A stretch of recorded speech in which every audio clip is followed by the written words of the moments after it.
Ko e mga honai ne whai whakailoa he whakatuwhana tau manako ke he tau tangata pule whanua mo e whai whale ke liu whakawho po ke tāwanga ke lata mo tau whakaholanga asi hakeanga he motu mo atu whoki ke lata mo manako ha niue ke ua e wakalele ka hoko mai ke motu.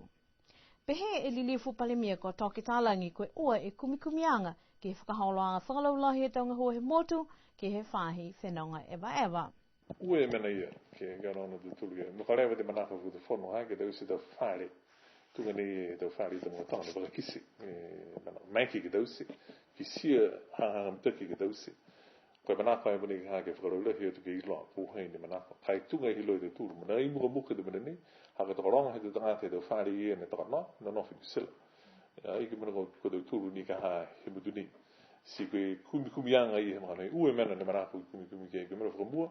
Kumi hanga o i ke do whare bihia. Ka mene ke wā ke kumi te wara ke kere ni kua pita heu se fua.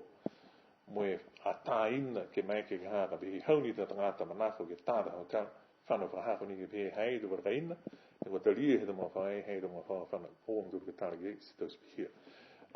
Whaitupi e whakatawhana musila no kua whakataka ke last time the renovations he do whare. Ka ila usia mo mawapo he whakamūri. Kui kumi ai mo nei kai ke ko maopopo to mai ke mi ke whahoro ai.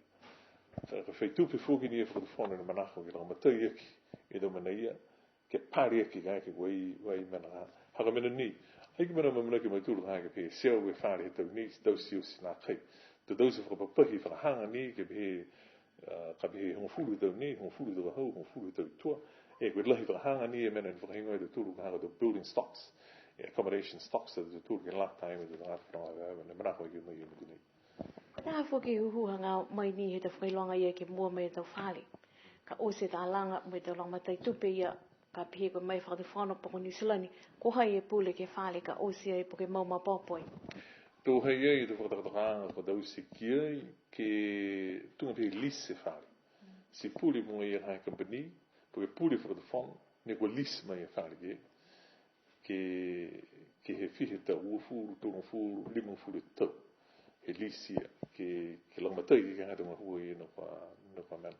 Pule e madakau ne ko lisi mai e whare kia.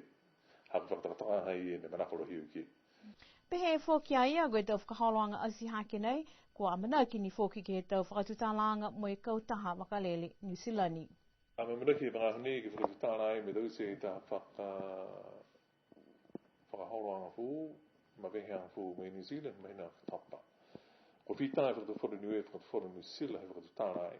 Ko hingua e da mana tūru na manako ke whitai whakakise angiau, e manako haku ke mina whakamua tai do poko. Mina ke wā ke ori ke New Zealand ke taha fuke service he ue whakatapu. Ke ua hae service he ue whakatapu. I sede te tūru mga hane, puke te wakarere he mga hara ni. Mena waheko te tūru ke te mga hara nei whapuke te wakarere sue. O anono lahi a te tūru mga nei ke langmatai ke whakapuke te wakarere te mga hara ia. Ai mo nei te mahina e dinga pa ua tūru mahina pa whai mahina pa puke nam te wakarere.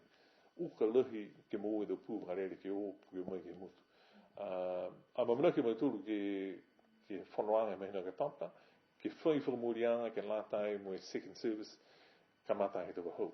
I loa de tūru, kua whita he whakamuri mai New Zealand ke whakaanga A320 ke hauai ka matai he hango mataha mai na December.